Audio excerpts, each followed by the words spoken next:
നമസ്കാരം. അപ്പോൾ big Boss season 7ന്റെ ഇന്നലത്തെ റിവ്യൂ ആണ് നമ്മൾ ഇവിടെ കാണാൻ പോകുന്നത്. ഇന്നലെ വളരെ ഭയങ്കര സംഭവ ബഹുലമായ ഒരു ദിവസമായിരുന്നു. അനുമോൾ തന്നെ അടിച്ചു എന്ന ഗുരുതരമായ ആരോപണമാണ് ജിസൈൽ ഉന്നയിച്ചിരിക്കുന്നത്. ജിസൈലിന് പുറകെ കുറച്ച് ദിവസമായിട്ട് തന്നെ അനുമോൾ നടന്ന് ചെറിയ ചെറിയ പ്രശ്നങ്ങൾ ഉണ്ടാക്കി ഒരു പ്രവോക്കിംഗ് ഗെയിം കളിക്കുന്നത് നമ്മൾ എല്ലാവരും കണ്ടു.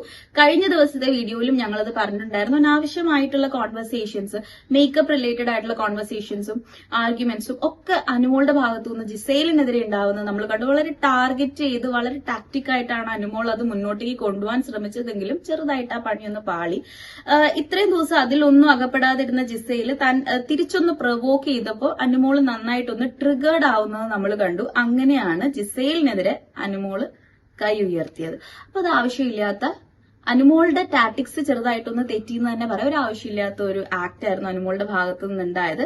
ഇപ്പൊ എന്താ സംഭവിക്കാൻ പോകുന്നതെന്ന് വെച്ച് കഴിഞ്ഞാൽ റൂള് ബ്രേക്ക് ചെയ്തു എന്ന് പറഞ്ഞ് ഉറപ്പായിട്ടും ബിഗ് ബോസ് ജിസൈലിനെതിരെ ഒരു നടപടി എടുക്കാനുള്ള സാധ്യത ഞാൻ കാണുന്നുണ്ട്.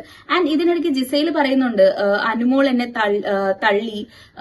അപ്പം ഈ ഒരു കാര്യം സത്യമാണെന്നുണ്ടെങ്കിൽ ഡെഫിനറ്റ്ലി അനുമോൾക്കെതിരെ ബിഗ് ബോസ് തിരിച്ചൊരു നടപടി എടുക്കാനുള്ള സാധ്യത നമ്മൾ കാണുന്നുണ്ട്. അപ്പൊ രണ്ടുപേരും ശരിക്കും പറഞ്ഞാൽ വളരെ വലിയൊരു ഡേഞ്ചറിൽ തന്നെയാണ് നിൽക്കുന്നത്. റൂള് ബ്രേക്ക് ചെയ്യുന്ന ഒരു കാര്യവും ബിഗ് ബോസ് ഹൌസിൽ ഇന്നേ വരെ അനുവദിച്ച ഒരു ചരിത്രം ഉണ്ടായിട്ടില്ല. So let's wait and watch എന്താ നടക്കാൻ പോകുന്നതെന്ന്. അപ്പൊ ഈ ജിസൈലിന്റെ ഒരു ടാക്ടിക് എന്തായിരുന്നു എന്ന് വെച്ച് കഴിഞ്ഞാൽ, നീ എന്നെ പ്രൊവോക്ക് ചെയ്താൽ ഞാൻ നിന്നെ പ്രൊവോക്ക് ചെയ്യും, നീ എന്നെ തൊട്ടാ ഞാൻ നിന്നെ തൊടും. കാരണം ബിഗ് ബോസ് ഹിന്ദിയിലൊക്കെ പ്രയോഗിച്ചിട്ടുള്ള ബിഗ് ബോസിന്റെ ഹിന്ദി സീസണിലുള്ള എക്സ്പീരിയൻസുമായിട്ടാണ് ജിസൈൽ ഇവിടെ വന്നിരിക്കുന്നത്. അപ്പൊ അവിടെ പ്രയോഗിച്ചിട്ടുള്ള കുറച്ച് കാര്യങ്ങൾ എന്താണെങ്കിലും പുള്ളിക്കാരിക്കൊരു ലേശം, ജിസൈലിന് ഉറപ്പായിട്ട് ഒരു ലേശം ബെനിഫിറ്റ് തന്നെ കൊടുക്കുന്നുണ്ട് എന്ന് നമുക്കറിയാം.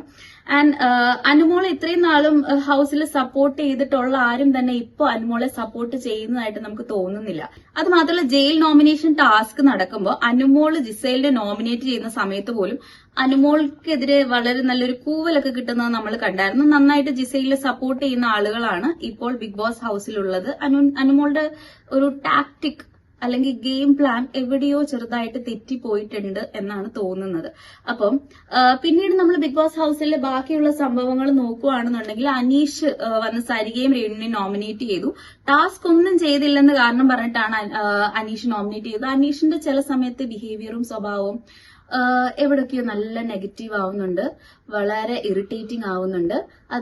ചിലപ്പോൾ അദ്ദേഹത്തിന്റെ ഗെയിം പ്ലാൻ ആയിരിക്കാം, വരുന്ന ദിവസങ്ങളിൽ നമുക്കത് മനസ്സിലാവത്തുള്ളൂ. പക്ഷെ കറന്റ്ലി കുറച്ചൊരു ഇറിറ്റേറ്റിംഗ് രീതിയിലാണ് പോകുന്നത്. അപ്പൊ ടാസ്ക് ഒന്നും ചെയ്തിട്ടില്ല എന്ന് പറഞ്ഞിട്ടാണ് സരികയും ഒപ്പം തന്നെ രേണുവിനെയും നോമിനേറ്റ് ചെയ്തിട്ടുള്ളത്.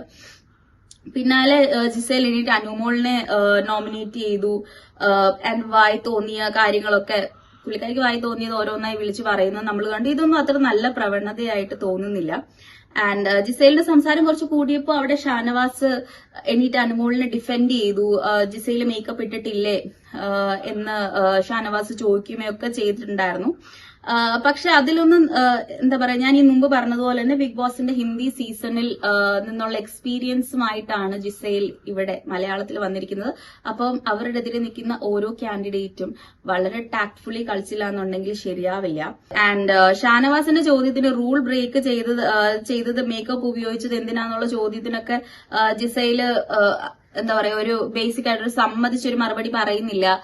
അവിടെ ഇവിടെയായിട്ട് കറക്കിയിട്ടൊക്കെയാണ് മറുപടി പറയുന്നത്. ഇതൊക്കെ കുറച്ചൊരു അവരുടെ ഒരു ഗെയിം പ്ലാൻ ആണെന്ന് തന്നെ നമുക്ക് മനസ്സിലാക്കാം. എന്താണല്ലോ ഇനി വരുന്ന ദിവസങ്ങളിൽ എന്താണ് നടക്കാൻ പോകുന്നതെന്ന് അറിയാനായിട്ട് come back to the creative bench and keep watching Bigg Boss season 7.